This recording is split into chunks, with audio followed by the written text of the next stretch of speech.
Thank you. You're welcome. We ready? Okay, do we have anybody in the audience yet?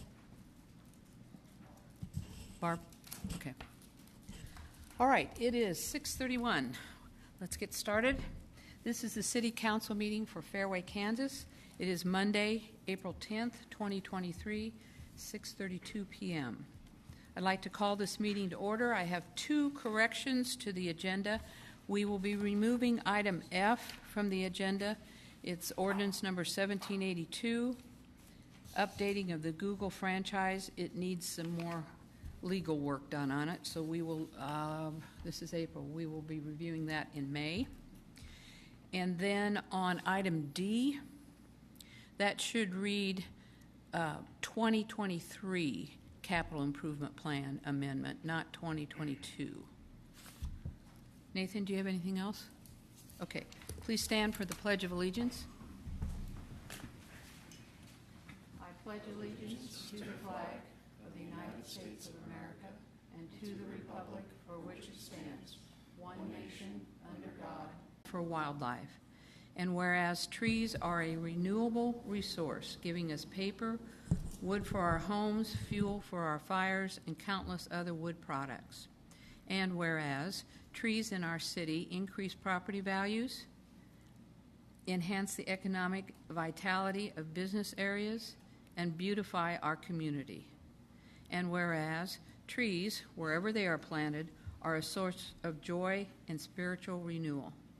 Now, therefore, I, Melanie Hepperly, Mayor of the City of Fairway, do hereby proclaim April 28th, 2023 as Arbor Day in the City of Fairway, and I urge all citizens to celebrate Arbor Day and to support efforts to protect our trees and woodlands.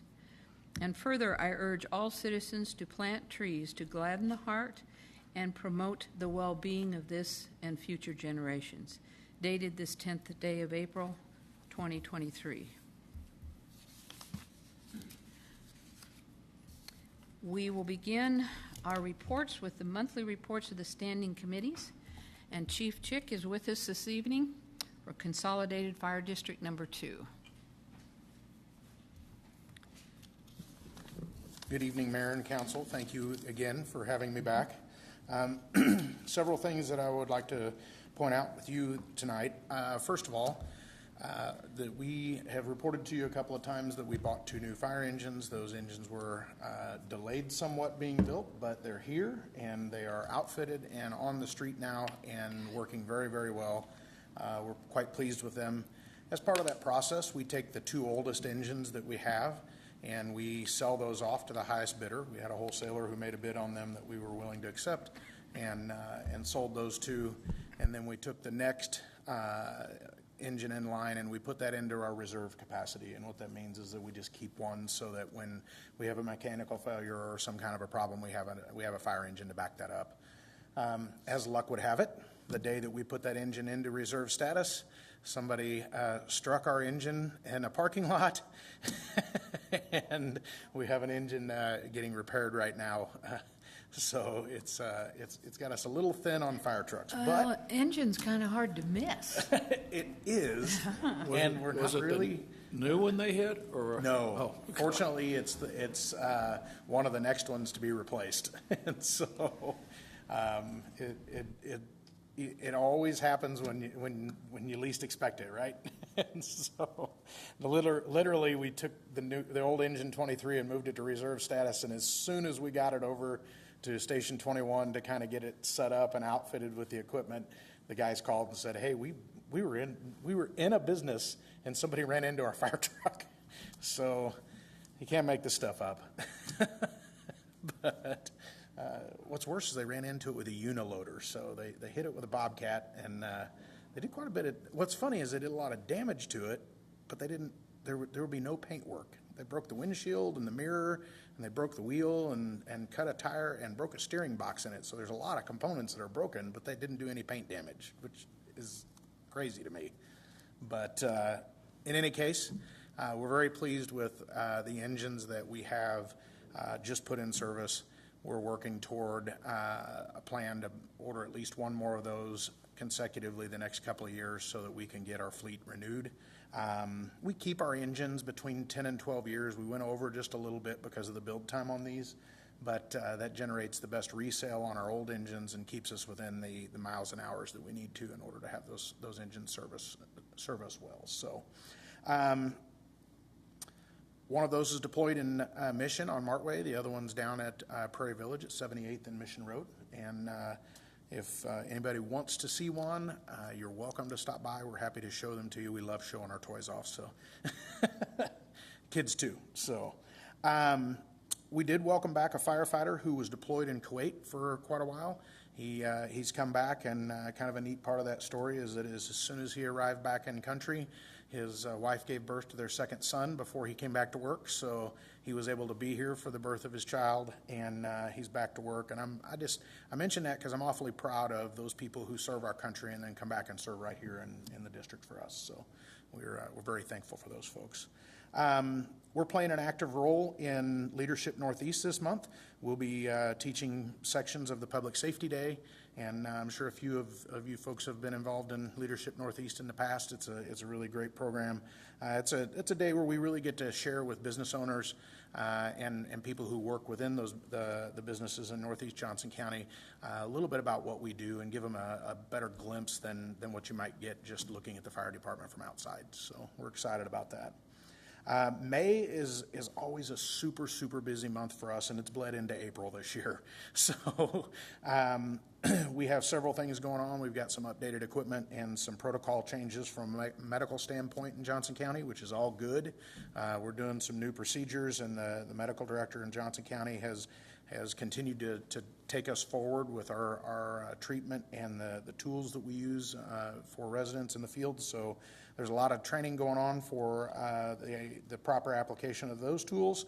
And then we also, about this time of year, do a lot of burn tower evolutions. And what that means is that we take our firefighters to a controlled environment at a burn tower where we can live fire train, and we can put them in situations where we really challenge their decision-making skills and their hands-on aptitude. And so for the next month, we'll be really, really busy moving through the burn tower, and everybody at CFD2 will have burn evolutions that they go through to challenge them and to enhance their learning. So it's a time of year where the weather's good. It's not too hot yet, and so it works very well. It's hard to do these kinds of evolutions when it's 105 out, because then you bring them back home and they're gassed. They're not ready for the next call. But that takes place over the next 30 to 45 days here between EMS training and live fire evolutions. So we're excited about that. We're excited to see the great talents that our people have and continue to exhibit. Is that for the us. tower out in Overland Park?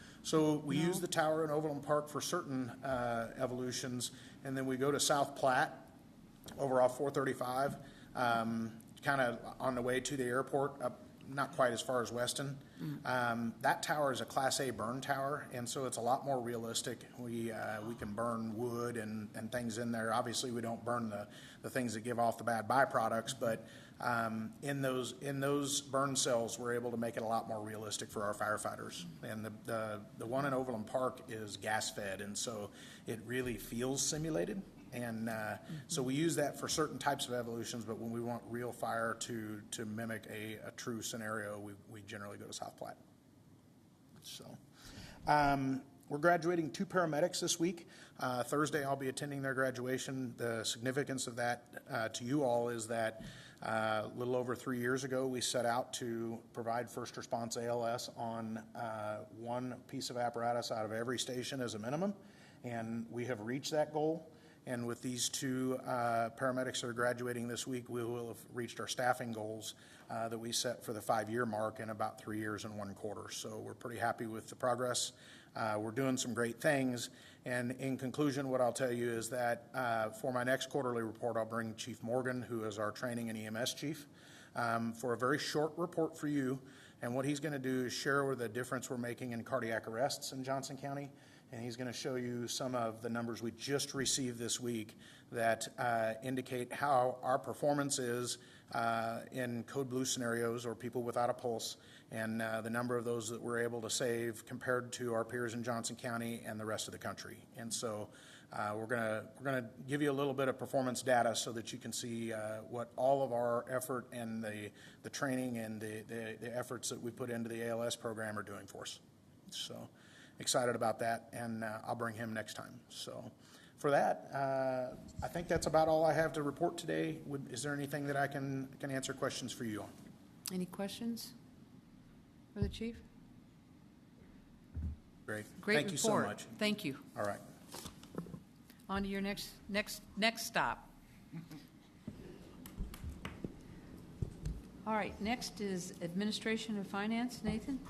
We did meet on March 29th, and you can see under the administration report the resolution that you will be considering tonight as the first agenda item under new business was discussed.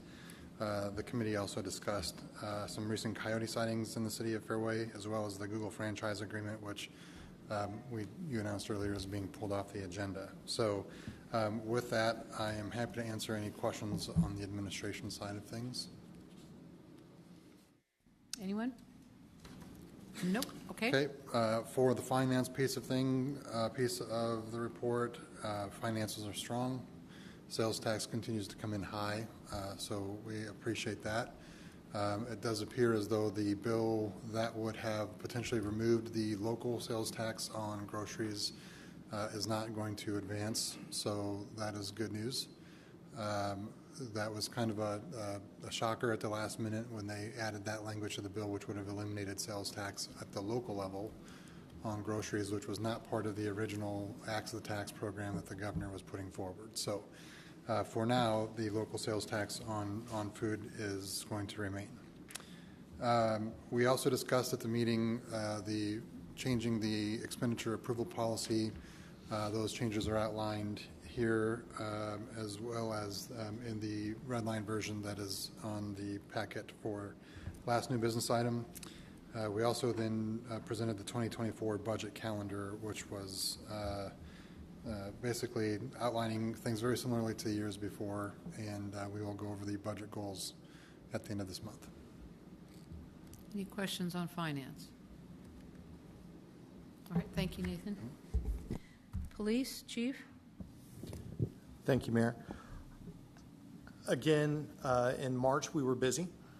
I'd like to just throw some numbers out. As the report indicated, we're nearly arresting an individual every day.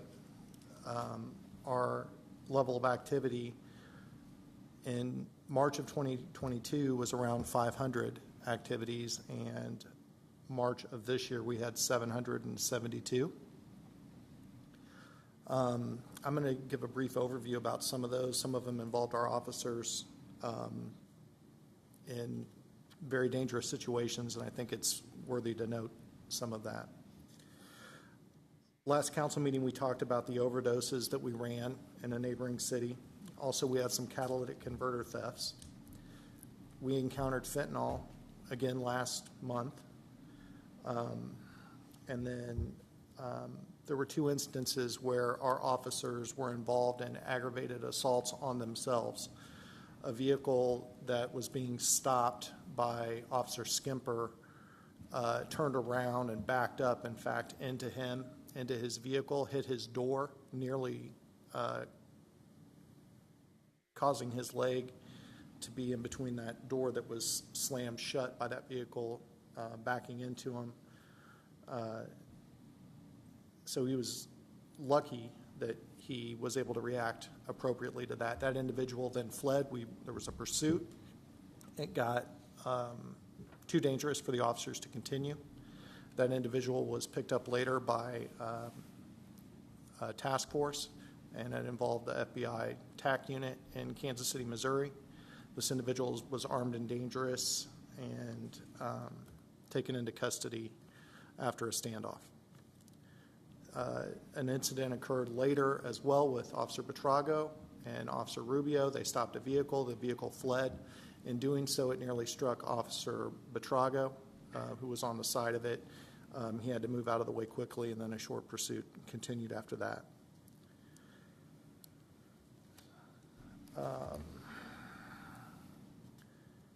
We also assisted an outside agency where an individual brandished a handgun at Quick Trip. Our officers pursued that individual and took him into custody with outside agencies as well. We encountered methamphetamine, more guns, and then lastly, something to mention is also we encountered counterfeit currency, which is all of these things just show the level of activity and the types of crimes that we're encountering here, keeping the community safe. Again, we're very active. Our numbers are up, but things are not getting any easier for us. And I just want to make sure that all of that is relayed. I always say that, oh, we're busy, but our officers are really risking a lot for safety, and I just want to make sure everybody's aware of that. I'll let the report stand. Thank you. Any questions for the chief? We are fully staffed with the exception of the approval of the additional officer for the active adult community that was approved in the budget. Is that's Yes. correct? So Yes. we are at full staff Yes, and are looking to place that next individual. correct. Okay. That's good news. It is. Thank goodness. Okay. Thank you, Chief. Public Works, Bill? I will also let my report stand as submitted. I'd like to point out a couple of things as well. We're wrapping up or trying to wrap up one capital improvement plan and starting another. Our 2023 capital improvement program is expected to kick off late July, early August. The focus will be 53rd Street to try and get it done prior to Bishop Miege reopening and after the 4th of July, but before Bishop Miege opens. So we're going to try and thread a very tight needle through there. We're also trying to wrap up 2022 with our RRFB flashing beacon at the creamery that is not working, and it's not from lack of effort. Folks have been out there 2 different times. The project manager from McEnany's been out there. He was out there in the pouring rain this morning. I tried to explain to him, I have a council meeting, I need to have answers, and that's going to cause you some heartache. I'm sorry about that, but he's doing his best. We have it narrowed down to 2 things. Neither sound very, very good, but one is either the unit's malfunctioning, so they're going to bring in another unit and replace the one we have to see if that corrects it. The other thing, and what they think it possibly could be, is its proximity to the power lines that are there on Mission Road, interfering with the signals. And if that's the case, I do not know what the answer is going to be. That sounds complicated. Yeah, well, and I don't know if you guys are aware of Murphy's Law, but Oh, yeah. Yeah. It follows me around. yep, me too. So I know which one I'm hoping for, and I know which one is probably the reality. So we'll see. But we will figure something out regardless. I don't know what that answer is, but I just wanted to let you guys know we are working on it. Other than that, I will be happy to answer any questions. Well, I saw Rick Walker at council mayor's meeting the other night. He said he's doing some work for us on the project that Yeah, is so- not holding up from 2021. Yeah. So not only are we working on 2023 and 2022, but we're also got in a DeLorean and went back to 2021 as well. We've asked Rick to come out and go over all the streets that were paved in 2021 and find out why they're prematurely failing. We're going to do about 50 different core samples, and then those samples will be tested for depth, which we think is a primary reason, and then perhaps poor mix, not enough binder in the asphalt. But the streets that were paved, probably the best one is Fairway Road, but all the others are definitely showing signs of where that they should not show within 2 years. And we got a clock ticking on this. We have about another 6 or 8 months left on our warranty period, so we want to make sure to get everything squared away. Spoke with Nathan about this prior to, and with how the 2023 bid process went, we have a feeling, whatever the findings are, that we're going to get some significant pushback, so we want to make sure that we have I's dotted and T's crossed. Yeah. Okay. Any questions for Bill? David? I don't have a question. I appreciate your efforts on trying to get the flashing lights at the crosswalk to work when they're supposed to. I'm just annoying some guy now. The guys on the other end of my phone calls, yeah, they're doing some heavy lifting. and jumping. We've used it several times, and it's worked intermittently, and He noted today in the pointer. and the range dogs was really like it. Pushing the button. The first time it'd go for 25 seconds. The second time was like 13. The third time was like 2, and then it would go back to 25. So there's some issues there. Can Ruger walk that fast?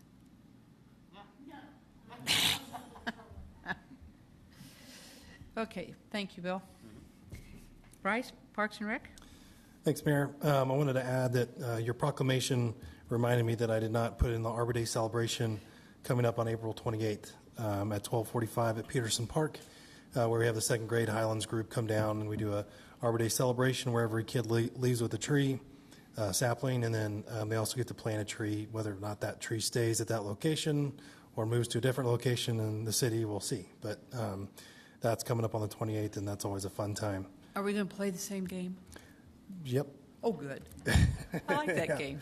For the last 7 or 6 years that I've been here. Yeah. Yeah. Well, okay, for everyone who's been here most of my lifetime. The camps I wanted to mention right now, or as of last week, we were 91% full on our summer camps. All of last year in 2022, we reached 94%. So we are on our way to. We might become 100% full of camps this summer, which has never been done. So registrations are flying through. As we've noticed at Peterson Park, and Dan can probably attest to this with his soccer team practicing out there, that it's becoming a bit of a, well, there's less and less grass every practice, I'm assuming. So we're going to try to oversee this fall, do some aeration over there, and try to get that to bounce back a little bit. We might have to talk in the future about potentially limiting the schedule of practices we have out there on the grass, or coming up to another kind of configuration how we do that, and making zones out there where kids can practice on, because even though they're little, the 5 to 6 year olds just trample our grass out there. But we are working on that. And then Kathy's Park, the water feature is going to be turned on here in the next 2 weeks, now that we're past, hopefully, knock on wood, the freezing temperatures. So we won't have to deal with that anymore. But I'm happy to answer any questions if you might have any. Any questions for Bryce? Nope. How was the event Saturday? It was great. Huh? We had 2 events at the same time. So Art Fairway happened from 1:30 to 4:30 in the pool parking lot, and then we had our egg hunt.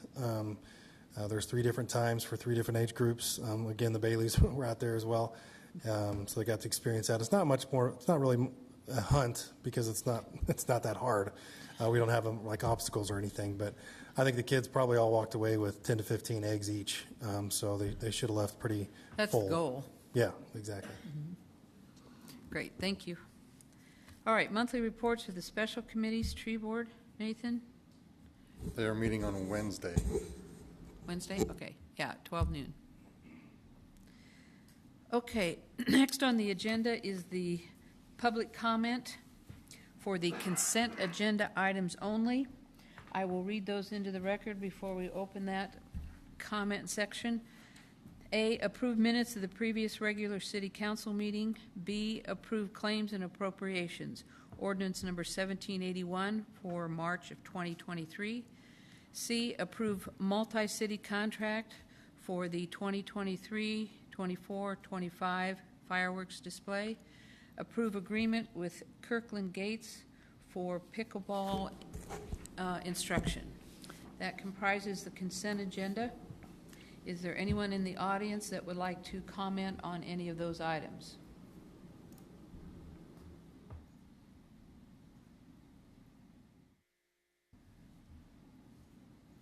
I don't see anyone, Nathan. Nope. We'll close that section of public comment, and I will open the floor for the consent agenda for the council. These items are determined to be routine enough to be acted on in a single motion. However, this does not preclude discussion. If a council member requests, an item may be removed from the consent agenda for further consideration and a separate motion. Does anyone wish to remove any of these items? Mayor, I don't wish to remove anything. I just have to clarify something for the fireworks contract. Okay. What we're doing is the council would be giving the mayor the authority to execute the contract. We're working with the vendor still on the final terms of the contract, so it is in Rich's hands now. So this is just authorizing the mayor to execute the contract. Okay. Thank you for that clarification. Anyone wish to remove anything? All right, I'll entertain a motion. Mayor, I move that we approve items A through D of the consent agenda as presented. Been moved and seconded that we approve items A through D on the consent agenda. All those in favor, aye. Aye. Opposed, no. Passes unanimously. All right, we'll move on to new business. Under public comment for new business, I will be asking after each individual item for public comment, and that way we will give the audience the capability of talking about each one as we go through them. Item A, consider Resolution 2023A, recognizing the growing problem of anti-Semitism in the United States and calling for the adoption of the International Holocaust Remembrance Alliance working definition of anti-Semitism as an important tool to address the problem. Before we open it for discussion, I feel that it's important that we read this resolution into the record. I know it's rather lengthy, but I think it's an important one that we do that. Whereas on August 12, 2019, the governing body of the City of Fairway adopted Resolution Number 2019-H, in which it was declared the policy of the city is to reject discrimination of any kind and to respect the inherent worth of every person. And whereas anti-Semitism, including harassment based on actual or perceived Jewish origin, ancestry, ethnicity, identity, affiliation, or faith, remains a persistent and disturbing problem in American society. And whereas the Jewish community continues to be targeted in the United States and is consistently the most likely of all religious groups to be victimized by incidents of hate. And whereas incidents motivated by anti-Semitism are increasing at an alarming rate, and whereas the deadliest attack to date against the American Jewish community took place on October 27, 2018, at the Tree of Life Synagogue in Pittsburgh, Pennsylvania, where this senseless act of violence took the lives of 11 members of the Tree of Life, New Light, and Dor Hadash congregations. And whereas the Kansas Jewish community has experienced firsthand the deadly result of anti-Semitism, where on April 13, 2014, 3 people lost their lives due to anti-Semitic attacks at the Jewish Community Center of Greater Kansas City and the Village Shalom, both located in Overland Park, Kansas. And whereas recent events of anti-Semitism have occurred in our Johnson County communities, and whereas state officials and institutions have a responsibility to protect citizens from acts of hate and bigotry, including anti-Semitism, and must adopt the tools to do so. And whereas valid monitoring, informed analysis, investigation, and effective policymaking benefit from accurate and uniform definitions. And whereas in May of 2016, the International Holocaust Remembrance Alliance, IHRA, by a consensus vote of its member states, adopted a working definition for anti-Semitism, which we will be including as an attachment. And whereas the IHRA's working definition of anti-Semitism includes 11 examples of contemporary anti-Semitism that capture some of the many ways anti-Semitism manifests itself, whether in public life, media, schools, the workplace, or the religious sphere. And whereas the IHRA's working definition of anti-Semitism has become the internationally recognized and authoritative definition used by governments, international organizations, and educational institutions. And whereas the IHRA's working definition of anti-Semitism is utilized by numerous government and law enforcement agencies, including the United States Department of State and the United States Department of Education, in monitoring, training, and education, and has been adopted through legislative or executive action in an increasing number of U.S. states. And whereas the City of Fairway recognizes the important contributions of the Jewish community.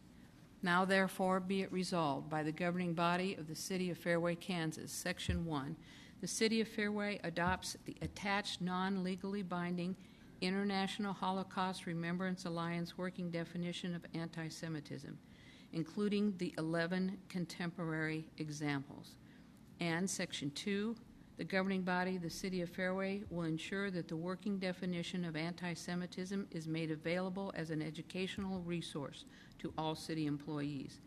And Section 3, nothing in this resolution shall be construed to diminish or infringe upon any right protected under the First Amendment to the Constitution of the United States or the Constitution of the State of Kansas. And Section 4, the city clerk shall send certified copies of this resolution to the Jewish Community Relations Bureau, American Jewish Community.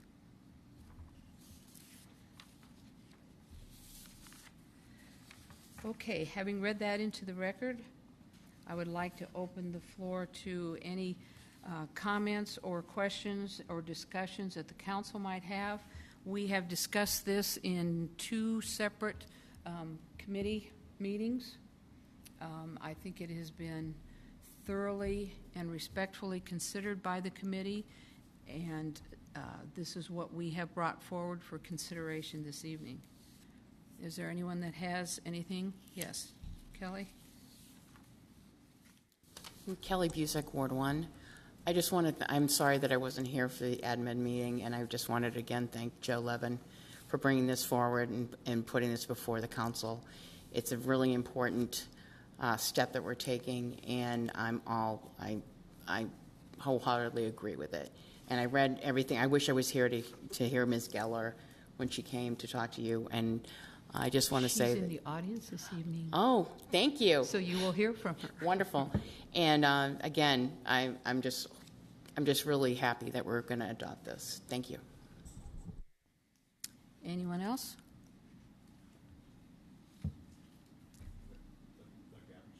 Okay. Before we do that, Jenna is absent this evening, but has asked that this be read into the record, which, as mayor, I am happy to do that.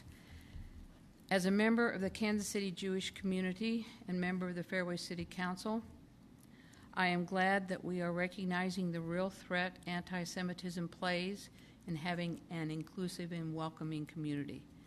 Anti-Semitism is real. I have experienced it.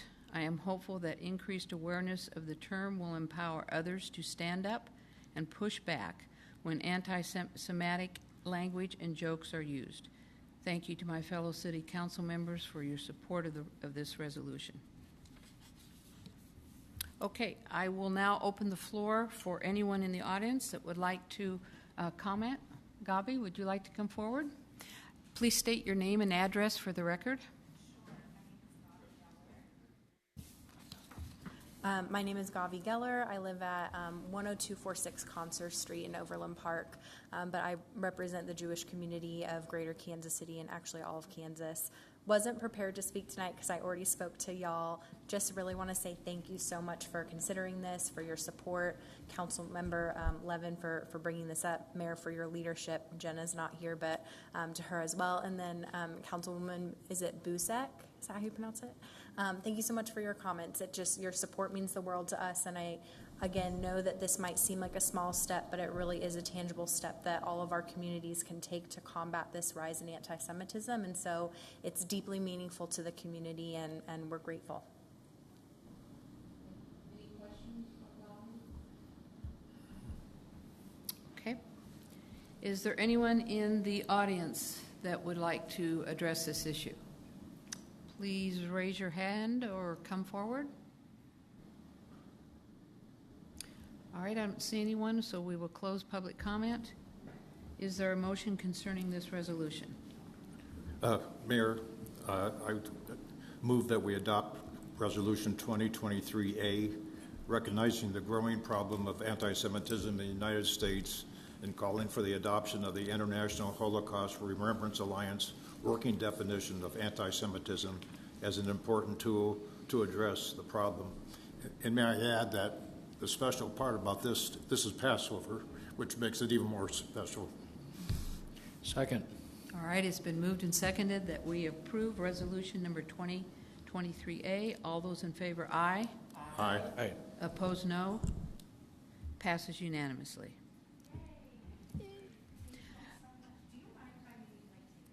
Oh, sure, go right ahead. Just to say thank you to everyone. Thank you. Thank you for coming. Happy Passover. Moving on to item B. Consider request from William and Sue, is it Pingleton? Excuse me, for removal of a right-of-way feature tree at 5831 Sunrise. Is that Bill? Nathan? Bill? Sure. All right. Before the council for consideration is the request for removal of what I believe would be considered a feature tree on a property that they are building a new home. They have several large diameter pin oaks on the property, so their choices are fairly limited on where they can go with their driveway. They're putting the driveway fairly close to where the legal non-conforming, am I saying that correctly, Nathan? Current driveway is, which is like right on the property line. They're asking to remove the furthest, let me get my bearings, north tree on the property. I don't know if you, yeah, that picture right there kind of shows it all. The green area is what would be considered the protected zone that we would have them cordon off for construction activities. The red driveway is their proposed driveway that would still, if they kept the tree, would still significantly infringe upon that protected area, and the blue is the existing driveway that's right on the property line. So if we have them build the driveway as it sits right now, you're going to have folks pulling in and making two 90-degree turns to get into their driveway, plus chances of the tree living are, fairly low after that area is disturbed, and hardscape, of which it's currently not. I would just add to Bill's comments that this is considered a legal non-conforming driveway, meaning that it predates the applicable codes that would make it not code compliant today. So this driveway, the original, the blue driveway, is literally on the property line, and current code requires driveways to be at least 2 feet off of the property line. So when we have a project come forward like this where it's a tear down and rebuild, generally staff and the Planning Commission try to make the property wholly comply with the code with a limit of exceptions and that sort of thing that come about. So this would be considered a cleanup on the city's part of making something that is currently legal non-conforming now conforming to the code. So, and if we had the full site plan, you would see here that there's no place that you could put a driveway on this lot where you're not impacting the drip line of a tree, just because of the number of right-of-way trees that are on that. So this is a truly unique situation where we have, I saw some emails today where I believe the homeowners do not want to go in and cut down the tree. And we have some of them can maybe speak to that. But at any rate, this would be a situation where they would have to purchase the tree by providing the funds to the Fairway Tree Fund. And then at that point, if they want to try to save the tree or remove it, that would be at their discretion. Which is just what we did on 59th Street 6 months ago or so. Okay, council, are there any questions So of staff? the red, is that how the driveway is going to be? Or is That is the proposed driveway. That was what was approved by the Planning Commission. In an effort to save the tree. Correct. I had asked both Nathan and Bill, this lot, it's sort of on a curve. Susan Pepperdine used to live till she passed away. There are actually 4 right-of-way trees, and they're all specimen, or whatever we call them, specimen trees. Feature trees? Feature trees. They're big, and they're all in really good shape, they appear to be. But there is no place to put a driveway on this lot without taking out a tree, unless you keep it right where it is. And that was the question I had, is whether under our process, Planning Commission or the council could grant an exception to the rules, which I think either or both of us can, if the homeowner wanted to try to work their driveway into where it could end up where it is now. And it's my understanding that that just isn't feasible from a turning standpoint. And but I think it's great that they're going to try to save the tree. The former house had a side entry garage, and so this is front, which is why keeping the existing driveway in its location just doesn't work based on the design of the house. All right, any other questions of staff? Okay, we will entertain, what, David? That's just me. Nothing. That was me. Huh? We're good. Okay. I saw the little mark or the cursor was a hand up. I didn't know if that was a signal that someone online was commenting. Sorry. Okay. And are you here? Yes. Okay, would you please come forward, identify yourself, name and address, please? Good evening. If you can go back to green on there, just hit the button again. There you go. I'm Bruce Wentland, architect for the Pingletons. I guess the right word to describe all this is unique. And what you stated, we do have a situation that the lot tapers from the street towards the back. It's kind of a pie. So they do have 4 major pin oaks on the property in that right of way. And to be honest, when we went through Planning Commission a couple weeks ago, Basel said, "Oh, we saw this at the last minute." So a little background information, I discovered that little tidbit as we were walking into the meeting. Everything has passed unanimously through the Planning Commission, but we have to go through this formality on the tree. It's not particularly the desire of the Pingletons to cut the tree down. So the design, and I'm happy to show you the complete site plan. I have it here. I can leave it. So my goal in tapering that driveway, which is the red outline driveway, is to give that tree as much space as possible, but we also have to be cognizant of, backing up out of your driveway is not getting any easier for any of us as we age. So out of being respectful to the Pingletons, they're getting older. This is their last home in Fairway. They've been here about 30 years, I believe. So that was the goal on working that. And as been expressed before, that driveway, the existing driveway, is an older driveway on the side with a side entry garage. Now, I sent correspondence to Basel today. I don't know if it got forwarded to you all in a timely manner or not, but it was at the very end of the week. So we did take the opportunity to have Joe Hendrickson of Hendrickson Tree Care Company. He's highly qualified, I think about 50 years experience. He's a certified arborist. He came out and wrote a report. His findings were, he stated, with adding the new driveway, it appears that less than 20% of the root system will be affected. There's already a driveway on that side of the tree, and the root system is not developed as much on the north side of the tree as the other 3 sides. Putting in the new driveway will most likely not kill the tree. As a matter of protocol, he also put up, as we discussed before the construction, we could come in and root prune just south of the cut line. We could also treat the tree with Cambistat, which is a growth regulator, which means there will be less top growth on the tree and more energy can go toward defense mechanism and root growth. This treatment lasts 3 years and is a standard product to use on construction damaged trees. Fall of 2023, fertilize the tree and water the tree in dry periods.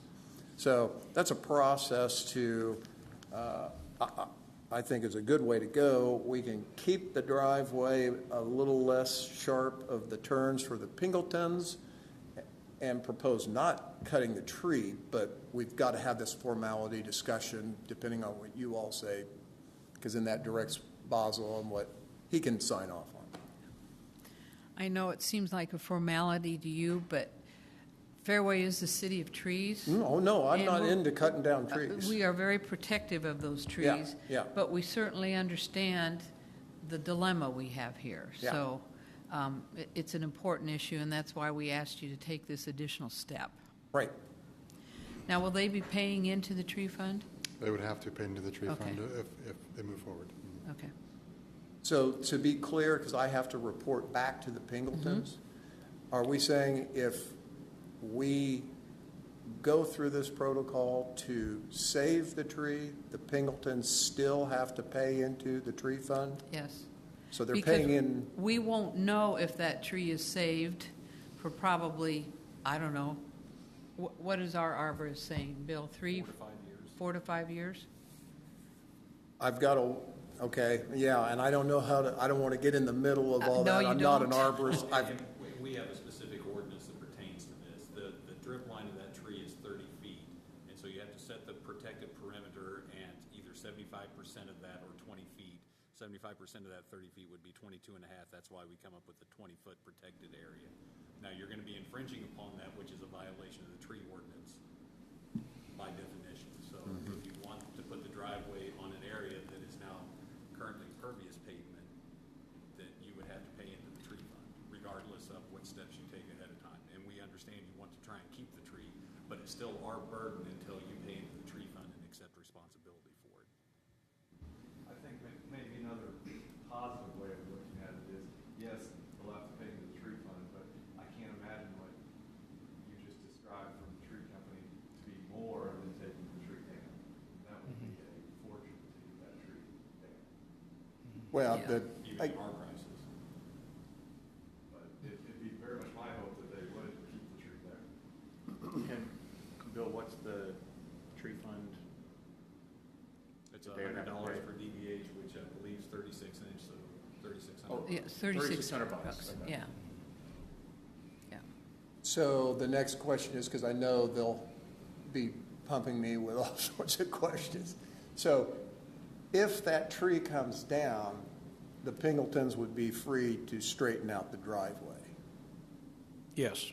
Well, they would have to go through the planning commission. Yeah, the staff would have to determine if the change was significant enough to require reapproval of the planning commission. So that is something that Basil would be able to answer for you in a phone call.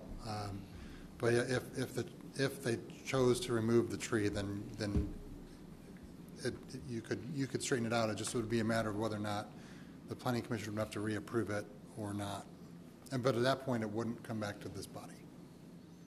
So, again, I'm asking these questions for the No, Pingletons. you go right ahead. Joe Henriksen, the arborist, I've got his walkthrough video report on my phone here, and he saw easily a life expectancy of up to at least 10 years. Now, we've got dueling arborists. Again, I'm not in the middle of that. I'm just telling you the report that I have. And we appreciate that. And just to be clear, I mean, frankly, so the decision is really kind of black and white in terms of if the violation of the tree protection ordinance is going to occur, that results in the fine. What happens to the tree after that is solely the responsibility of the property owner. So if they choose to go down the road and try to save the tree, or they choose to tear it down, at that point, that's the discretion of the owner. So the process that the owner would go through or choose to go through in terms of having the arborist come out and air spade or root spade the tree, that's, frankly, that decision is irrelevant of the fact that the violation has already occurred you've paid into the tree fund, and so what happens next is solely the discretion of the owner. Right. We could caveat that with the motion, which is what we did on 59th Street. And if the tree dies, we were requiring them to replant another tree. Or the motion for the exception. Yeah, and on this lot, I don't know that there's, given the spacing of the trees, I don't know that you could plant another it'd have to be what would be called an understory tree there. I mean, It's too close to the other one. Yeah, this lot, Sunrise has a nice stretch of right-of-way trees, and this lot does have 3 pin oaks and 1 sycamore. And they're all old, mature, tall Healthy trees. specimen trees. They're fabulous trees. So, Now, go ahead, Sue. go ahead. Actually, I can't prejudge for the planning commission, but I just know, to answer your question, if they do end up taking out that tree, or they decide to, since they're buying the tree, given where the next tree is, I can't imagine that would infringe on the next tree over. So I'm almost positive the planning commission would approve, if it's even required, would approve that change to your plan, where the red line would go straight instead of having the curve in it. And I do appreciate Pete and Sue hoping to try to save the tree, because this is a nice tree, but if it doesn't work out, it doesn't work out. And just so the council knows, the Pingletons, Bruce alluded to it, they live on Eastville, almost right at the dead end of Sunrise, so they're moving about 12 houses away. And they have been in Fairway a long time. So, and once, for clarity also, once they go, if they go into this tree fee, if there's a new tree placed, is that tree in the city's care or not? There was some confusion. I heard some talk about that, so I thought I'd clear that up for the Nathan or Bill, Pingletons as well. will you answer that, please? As David alluded to, the right-of-way planting is pretty slim pickings there due to the large oaks that are already on site. If it's planted within the right-of-way, the city would maintain it, but you're going to be limited to an understory, and I don't know if that's what they're, trying to. Well, my eye is just looking at that, and I need to look to the northerly area on the property, because it does not, let's see if we pick up no, that survey on the northern property doesn't pick up a tree, but what I'm alluding to is if push comes to shove, and then we do replace a tree, if that driveway straightened out, I'm thinking there probably could be space to the northerly side of the new driveway. Then you'd run into the tree that's on the neighbor's lot, and you'd still be kind of. Well, and I don't know where that is. I'm looking at Street View right now, so you'd still be relegated to an understory tree if it's in right of way. And even the trees it's 30 feet between trees, right, is what the ordinance says. Yes. So depending on where the neighbor's tree is, you may not, the space may not just be there, period. Whether it's an understory or a shade tree, there's got to be 30 feet between plantings. So, but that would be a way, if the homeowners, if the spacing works out and they wanted to add a tree back into it, if they added a 2-inch or a 3-inch caliper tree, then that would reduce their payment into the tree fund. So we basically give a credit for the new tree. So if it's a 2-inch caliper tree that they plant, that's 2 inches, so that's $200 that we would reduce off the $3,600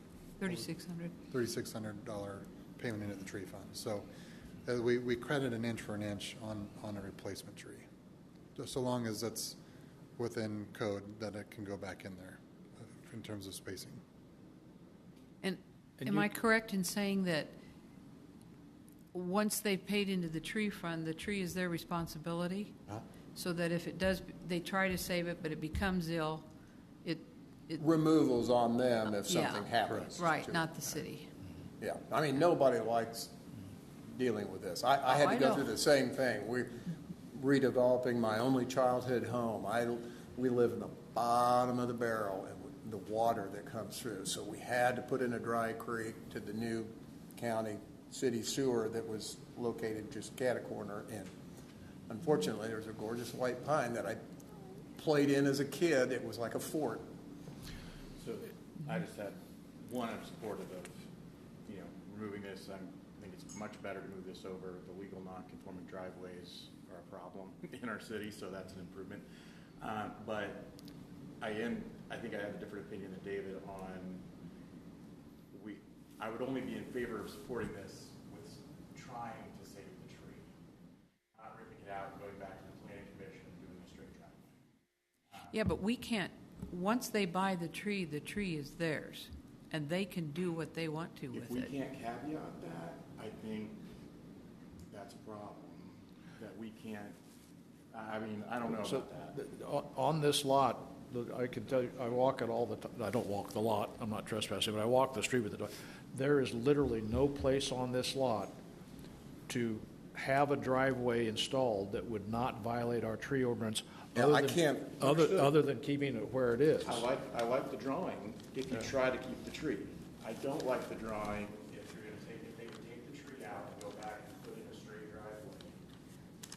Well, I don't know how to go back to them. I mean, on one hand, we're being told what the rules are, but on the other hand, we're saying, but the rules aren't the rules, yeah. and I've got to report back. I'm not trying to be argumentative. No, I know that.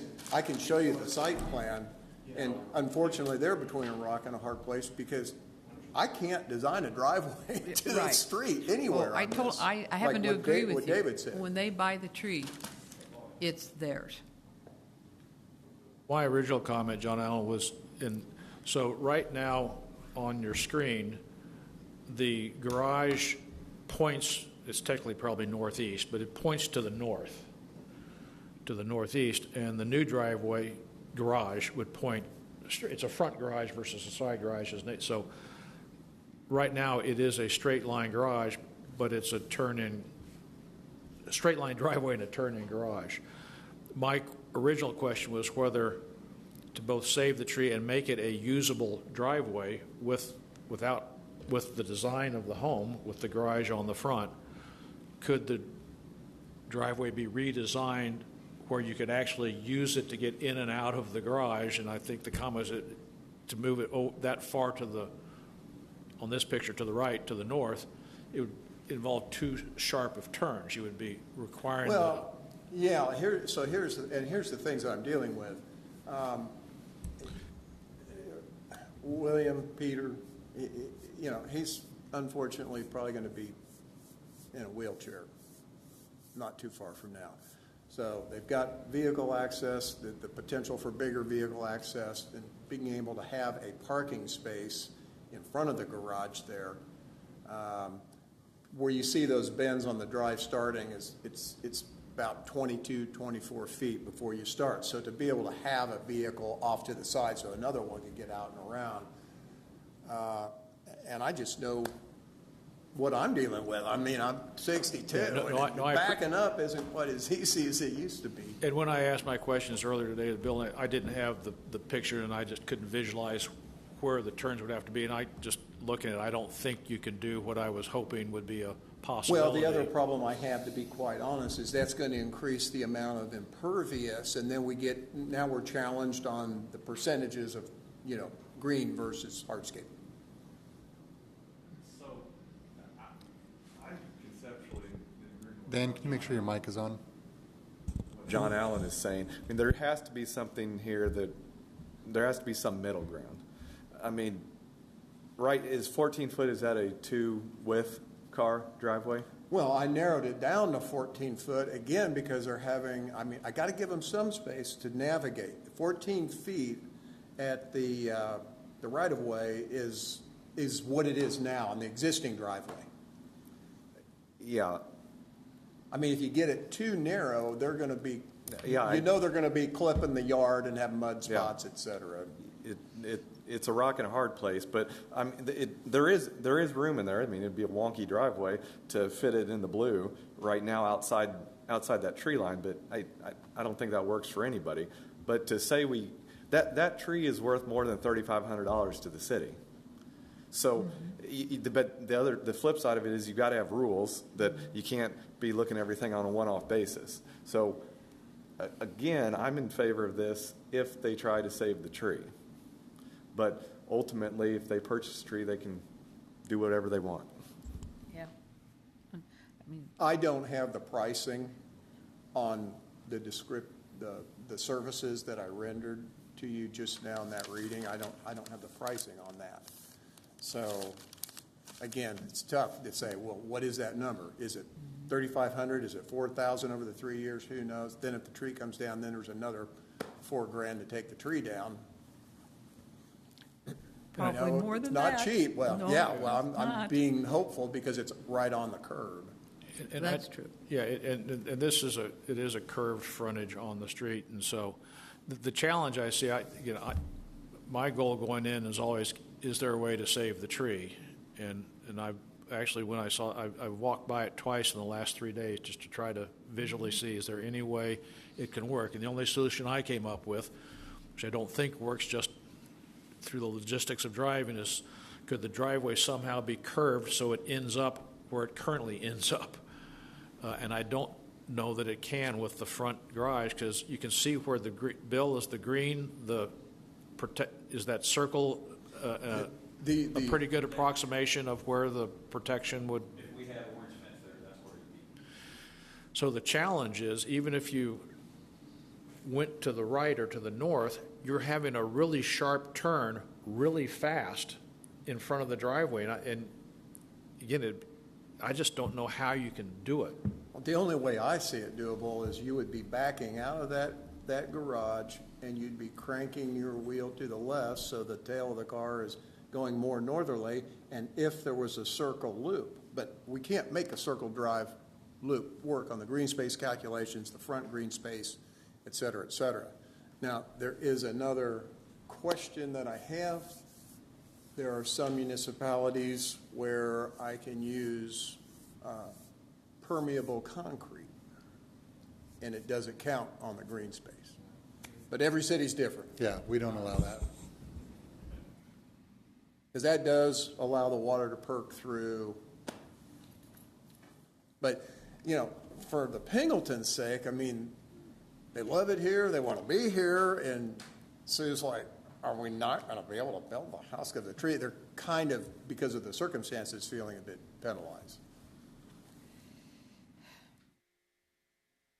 As a practical matter, to save the tree, we'd have to ask them to redesign their house and return to in which we can't do, and return to the original garage design, which is a side entry garage versus a front entry garage, and that's the only way to avoid the tree. I disagree. I'm afraid. I think you said that if we do this design, you have an arborist that said the tree could live 10 years. Easily.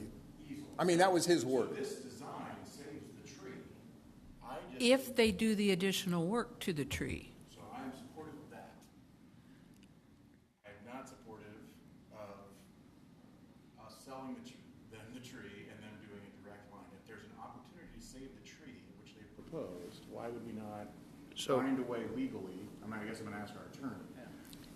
So they aren't, John, they aren't required to do a straight, they buy the tree, they can still try to save the tree, but if it doesn't work, then it's just their responsibility to take it down. Right, which is With why the- I'm asking if there's a workaround to prevent that. If the goal is to save the tree, which I think we agree on, is there a co-op here that's amenable? Because the Pingletons are going to have expenses to invest in the tree. It doesn't seem fair that they're also getting dinged and having to pay $3,600 on speculation.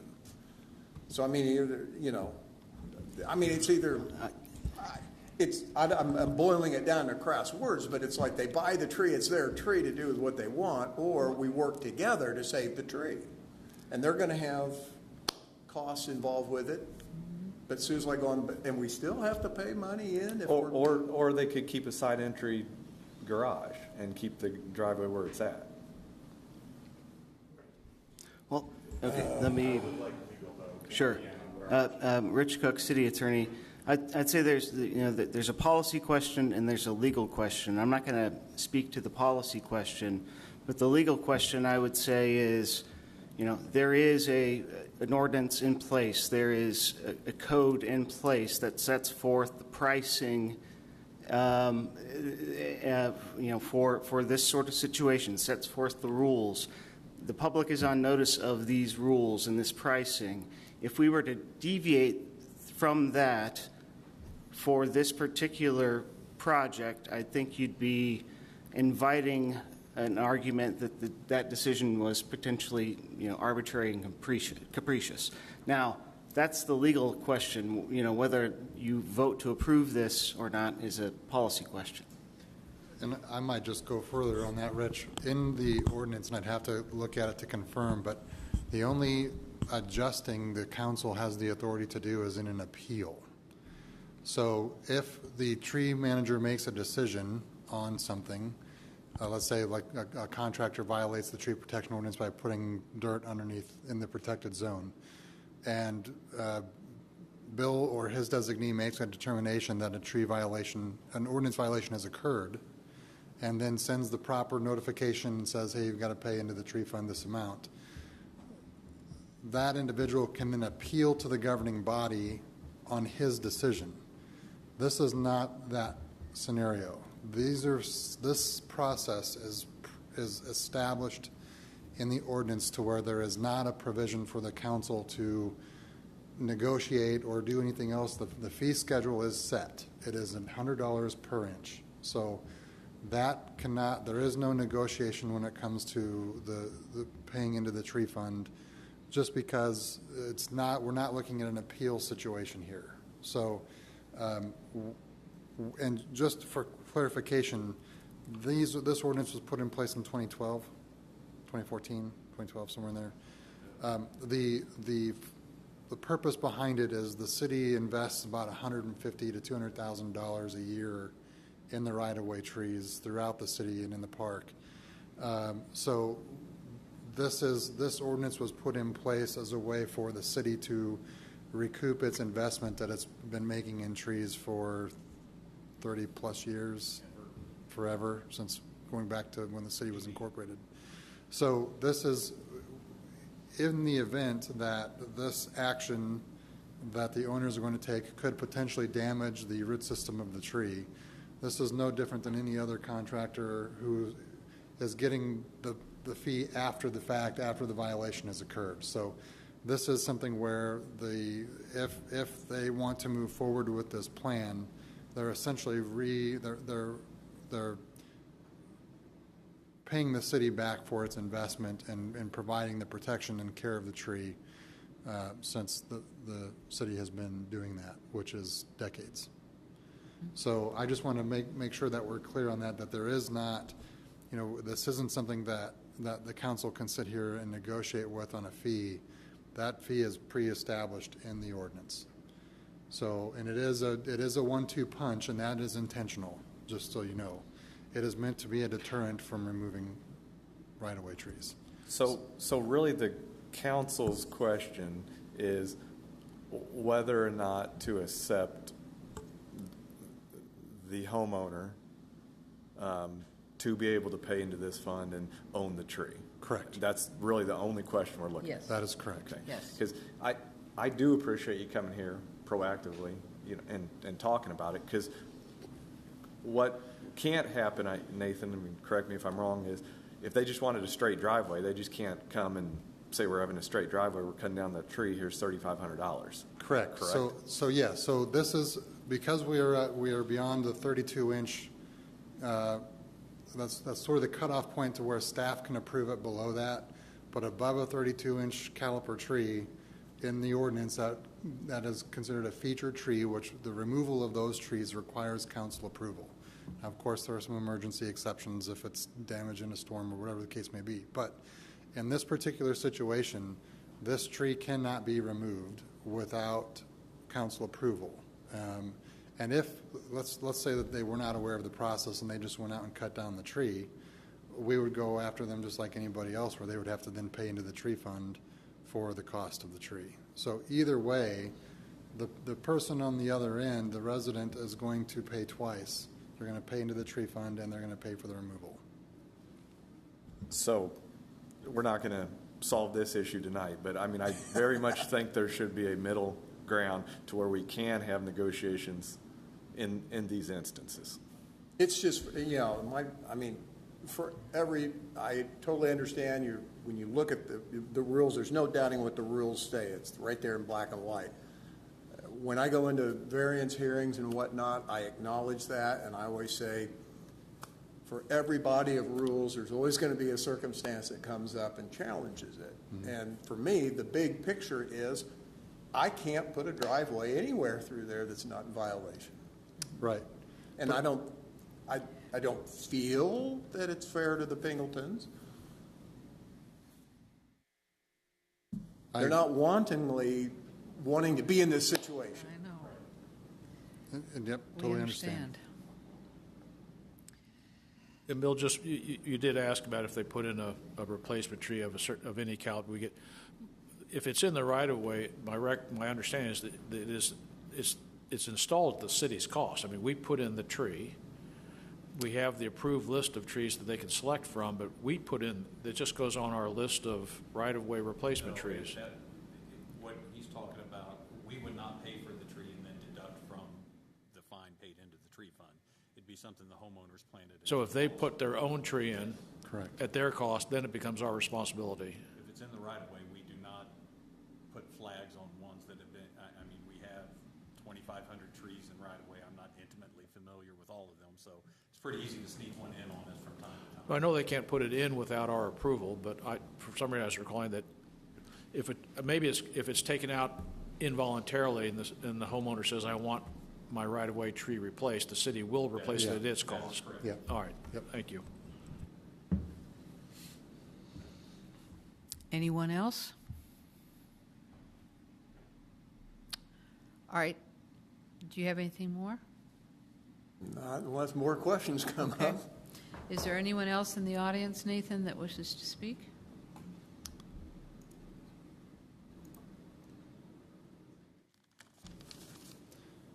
Don't see anyone. All right, I'll close public comment.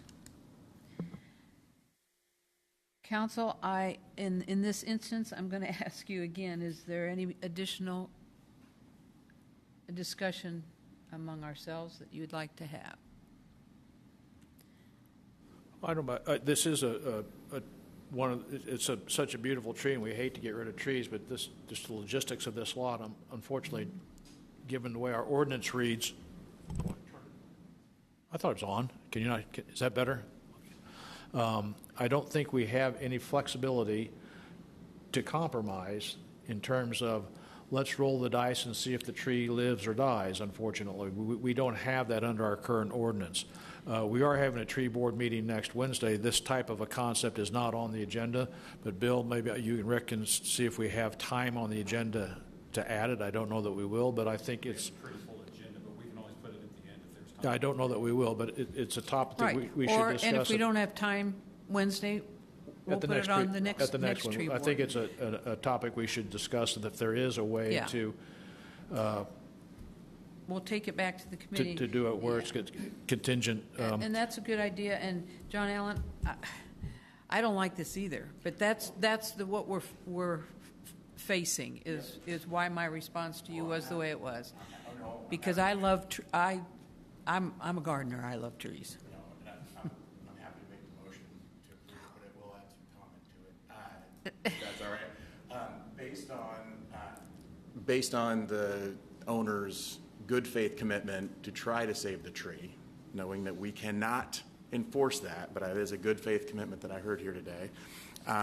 I'd like to make a motion. Well, you're kind of sneaky. I'd like to make a motion that we approve the removal request of the right-of-way featured tree at 5831 Sunrise as submitted. There's second? Second. All right, let's vote. All those in favor, aye? Aye. Opposed, no? Passes unanimously. Now, are you clear in what we just did? Because he had some comments. That was not part of the motion. We just approved their request for removal of the tree, and they pay in the $3,600. They don't have to remove the tree. The tree is theirs. They can do what their arborist is suggesting to prolong the life of the tree, or not. But the tree is no longer the city's responsibility. And they, based on what we just passed, and that Right, and that motion passed, so they are now required to pay that in. Yes, in order to do the driveway that you presented to us. And we won't issue any permits until all of that is settled. Right, until that's taken care of. Clear to make sure what I also heard, he said that's their tree, we no longer take care of. Them. But we've just voted that they need to, with the current design, they're going to have to pay $3,600 into the tree fund. All right, thank you. And just a clarification for the record, William goes by Pete. Huh? He goes by Pete. Oh, Pete? I'm Yeah, sorry. Pete Pinkleton. Pete and Sue then. Yeah, right. All right, thank you for coming. It's very helpful. It's very helpful to the council. So thank you. Yes, it is. And those are the things that aren't fun. Okay, moving on to item C. Consider agreement with Perry Weather for a subscription-based weather platform. Are we flipping a coin? Is it going to Bryce? I can go. Bill?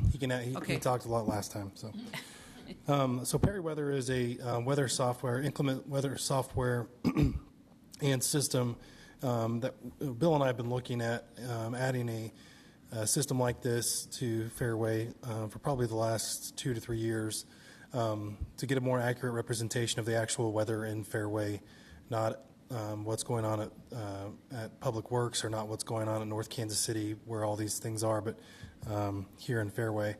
Perry Weather is a smaller company that there's actually a resident of Fairway that brought this to our attention, and it would allow us to have a weather station at the pool. So we put it on top of the roof of the pool.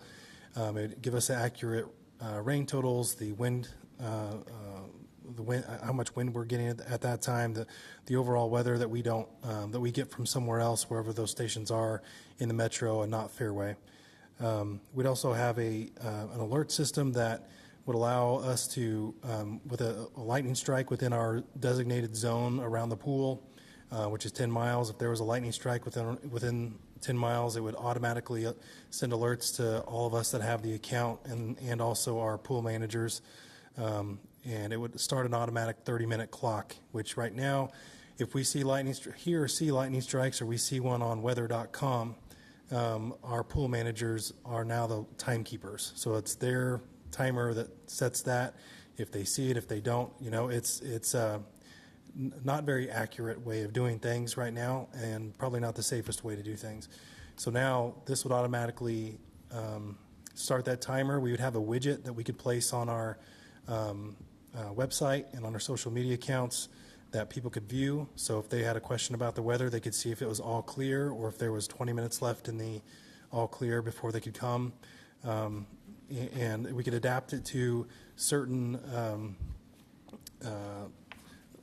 realms that we wanted to. So if, for instance, like Rick, the erosion control situation, if he sees, based on our weather station, that there was over 2 inches of rain or whatever that threshold is, he would know that he needs to go renew all of the erosion control permits that he issued because there was too much rain. So anyways, this would send an alert to Rick to be able to initialize that instead of him having to go in and log in and see how much rain we think was in Fairway, and then make those connections. So we feel that this is a good amount of time, 3-year agreement for the price that it is, to see if this is something that would be beneficial to the city of Fairway and both of our departments, which I believe it will be. But this is a good way to kind of dip our toe in without going the full way with some other bigger corporations that the weather or not, like I said, was over 3 times as much the commitment. So, Bill, do you have anything to add to that? Okay. I would just add one thing. I think from Public Works perspective, one of the things, and true for Parks and Rec as well, I can think of like a swim meet or something like that on a Saturday morning. The latest forecast now that they have access to is from the night before.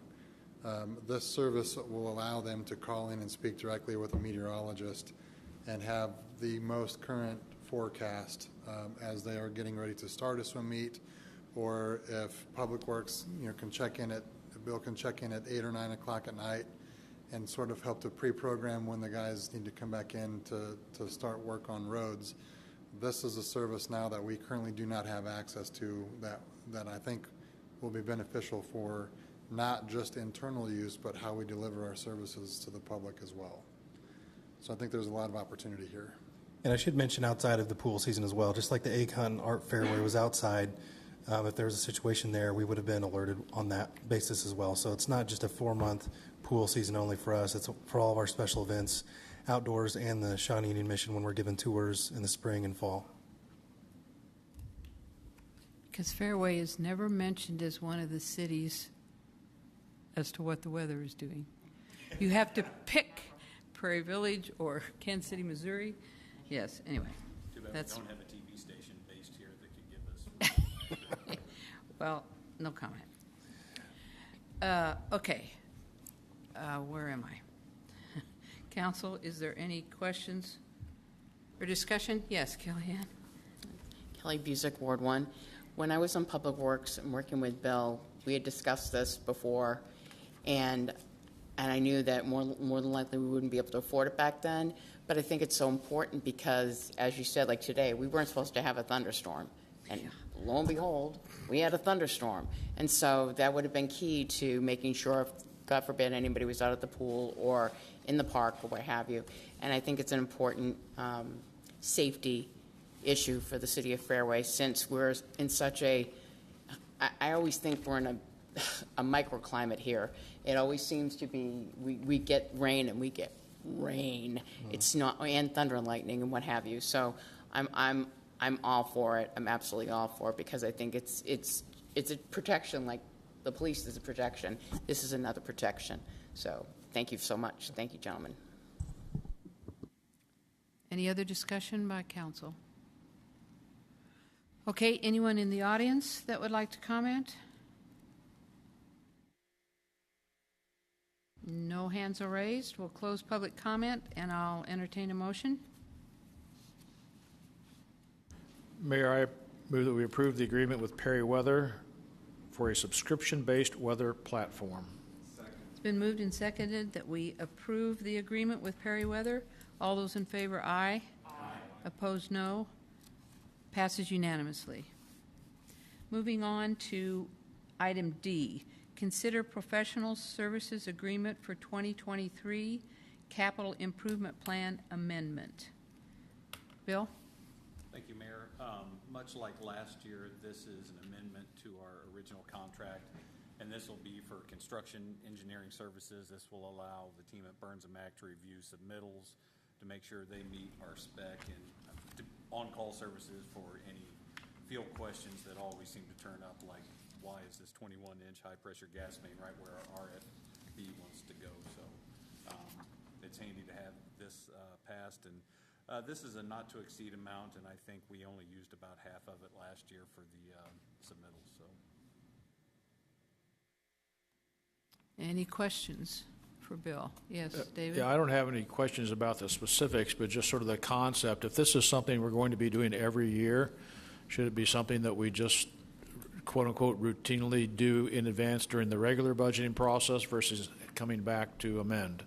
we certainly could. The reason I like to do it afterwards is it's not lumped in and guesstimated about whenever they give us that professional services agreement on the front end. I think we save a little money doing it this way. So do they base their pricing, they look at what we're doing? Yes, they look at what we've actually designed, how much time they think it's going to take for them to review, how many different not proposals, but how many shop drawings and or submittals that they're going to have to review, and time for each of those. Okay, thank you. So it's a little more accurate as opposed to estimated. Good question, David, because I had that same question. It just, but that makes sense, Bill. Thank you. Okay, any other questions? Is there any public comment on this item?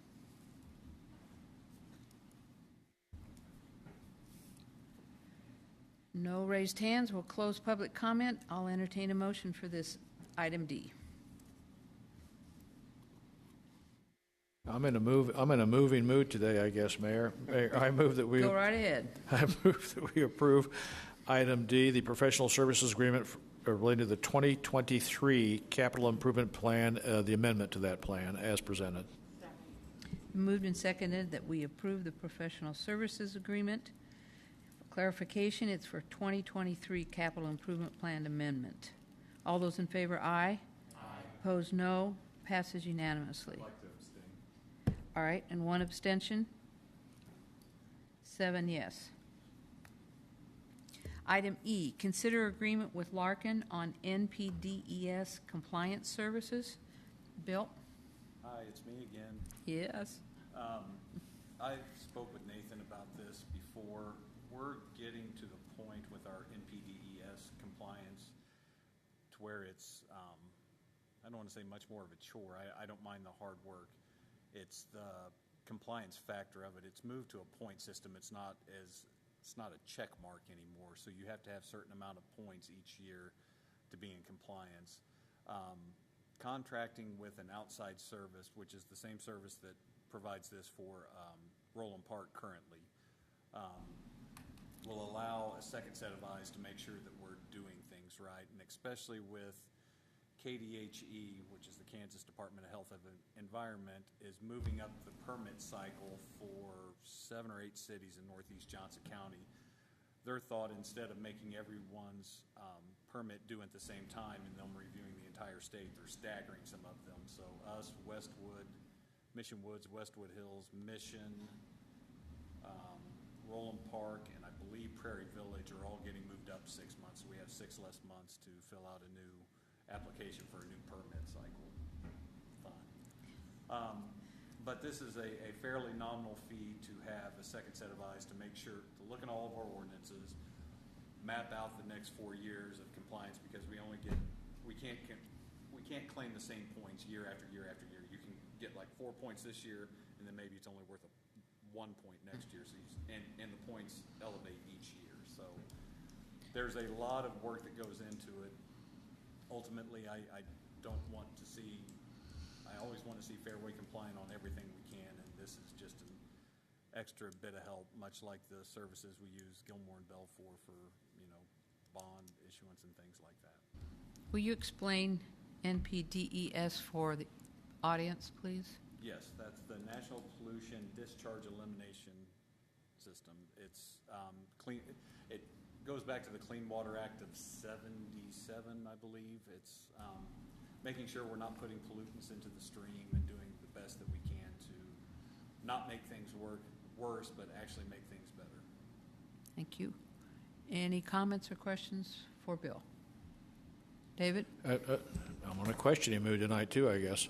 On the memo said, is this a discounted price because the other cities are doing it? Yes, there is a discounted price. Whenever I went to a stormwater seminar a couple months ago and ended up sitting with John Sullivan from Westwood and asked him if he had any interest in that, and I took the lead on it. And if you look at the, I think, second page, you see 3 highlighted. It's not much, but by an economy of scale, by one person doing things for 3 cities, we are saving a little bit of money. I guess every little bit helps, but yes, it does. No, that's all I thought. It said I appreciate that, and it made me think of our trash contract that I think Mark, in theory, negotiated for us in our 2 neighboring cities, and I'm just looking forward in the future. Is this isn't a huge dollar amount for us, but is it something that could be done on a more northeast Johnson County global basis to get an even bigger volume discount kind of thing?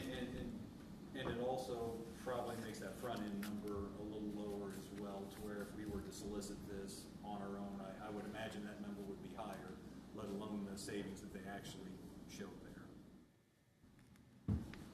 All right, anyone else?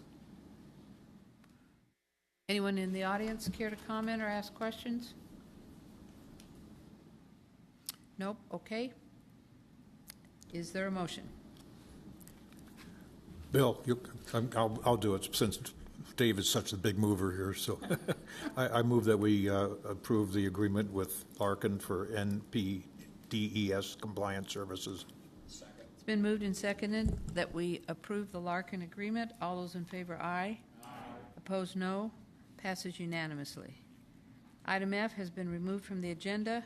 Going on to item G, consider land use agreement with multiple agencies for 2023, 24, and 25 firework displays. Thanks, Mayor. So this is just an agreement put on paper that's always been an agreement between parties without any contract. So we're just formalizing this agreement for St. Agnes, Kansas City Archdiocese, and Bishop Miege, as well as the 3 cities that are involved right now with the fireworks display. Just putting this in a contract and a 3-year agreement as well, so we don't have to, so we can take a few years off negotiating this contract as well. So everybody's in agreement with it for the land use agreement right now. And kind of protect us from any surprises. Those have been happening a lot lately. Maybe that they don't want to allow us to do it. Right. Okay. Great. Questions for Bryce? Rich, I don't think this is one that was in your folder to sign, so before you leave tonight, I'll have you sign it. But my question for Did Bryce. you have it? Did you have it in my folder? I sent it. I put it in his, so it's in there. Yeah. Was this is this like the other fireworks where we're authorizing the mayor to sign once the contract is done, or this one's already a done one? This is already a done one, so this All is right, just with the thank you. cities and the location. Anyone else?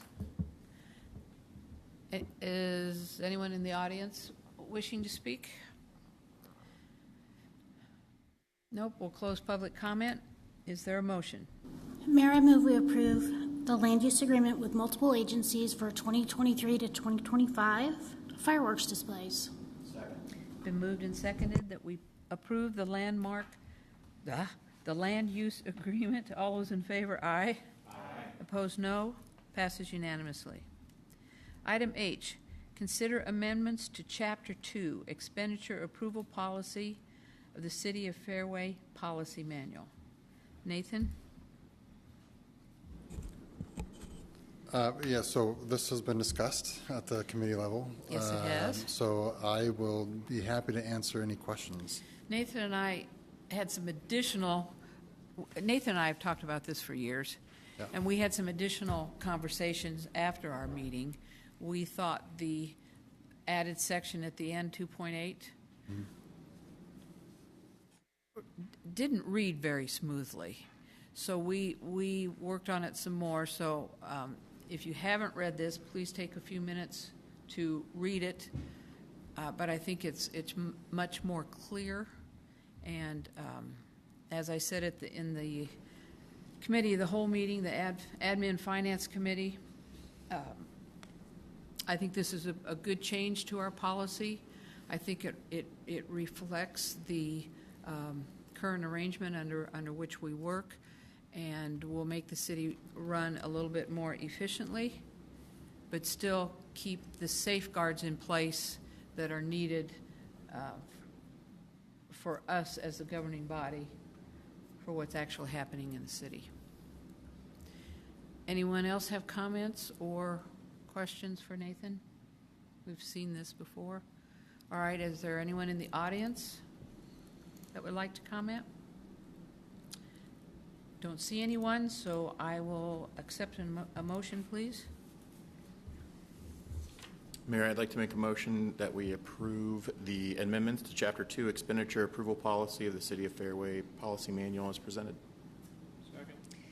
Been moved and seconded that we approve these amendments to Chapter 2. All those in favor, aye. Aye. Opposed, no. Passes unanimously. A lot of new business we're making up for prior meetings. Item 9 is the governing body comment. During this time, members of the governing body will be given the opportunity to speak about matters related to the city. No formal action will be taken during this time. Does anyone have anything for discussion or announcement or comment? Kelly? Mayor, I'd like to make an announcement that I don't know if anybody knows, but this is National Dog Bite Prevention Week. Oh, it is? No, I didn't know that. So watch your dogs. Oh, I love a sense of humor. Kelly? Kelly Busick, Ward 1. I just want to ask if Nathan or the chief or anybody's heard any more about any more coyote incidents within the city limits. Because I know one thing, I don't know if it's just spraying or what have you, but my dog has been really at the fence a lot, and he's very protective, which is thank God. But I don't know if there's been any more issues within the city. Thank you. There have only been sightings, no issues, and that is not unique to Northeast Johnson County. That is everywhere. So They aren't just picking on Fairway.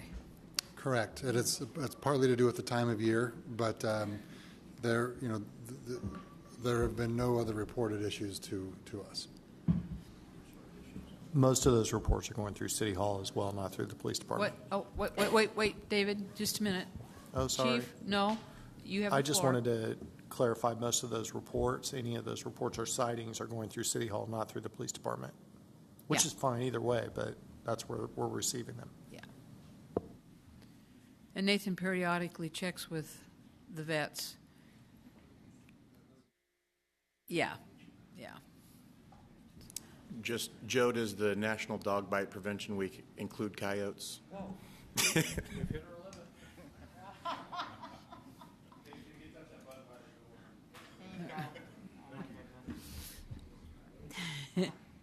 All right, anyone else have? Okay, anything? Okay. We will open the floor for public comment for items not listed on the agenda. Seeing none, we'll close that. A motion for adjournment. So moved. We're adjourned. Thank you all.